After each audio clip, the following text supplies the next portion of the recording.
નમસ્કાર। પ્રાંતિજ તાલુકાના રસુલપુર ગામની નજીક નેશનલ હાઈવે નંબર 48ની બાજુમાં બાપા સીતારામની મઢુલી પાસે આવેલ એક આંબાના વૃક્ષ પર શિયાળાની સિઝનમાં કેરીઓ દેખાતા વિસ્તારમાં અજબ કૌતૂહલ સર્જાયું છે।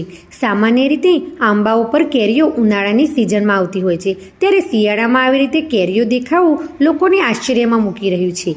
સ્થાનિક લોકો જણાવે છે કે આ આંબા ઉપર હાલમાં અનેક કેરીઓ આવી છે, જે સ્વાભાવિક સમય કરતાં ઘણી વહેલી હોવાનું કહેવામાં આવી રહ્યું છે।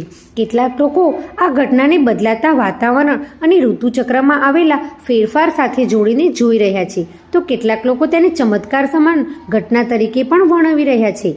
આંબા ઉપર આવેલી કેરીઓ પણ દેખાઈ રહી છે। ગ્રામજનો કહે છે કે અગાઉ આ સમયે આવતી કેરીઓ પાકે ત્યારે મીઠી અને સ્વાદિષ્ટ હોય છે। હાલ ઉનાળાની સિઝનમાં પણ ઘણી વખત દવાઓ અને વિવિધ ઉપાયો છતાં કેરીઓ યોગ્ય રીતે પાકતી નથી, ત્યારે શિયાળાની સિઝનમાં આ રીતે કુદરતી રીતે કેરીઓ આવવી લોકો માટે આશ્ચર્યજનક બાબત બની છે। આ અનોખી ઘટના જોવા માટે આજુબાજુના ગામોમાંથી લોકો ખાસ આંબા પાસે આવી રહ્યા છે।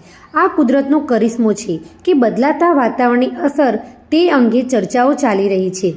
હાલ આ ઘટના રસુલપુર વિસ્તારમાં ચર્ચાનો વિષય બની છે અને લોકોમાં ભારે રસ અને ચર્ચા જોવા મળી રહી છે।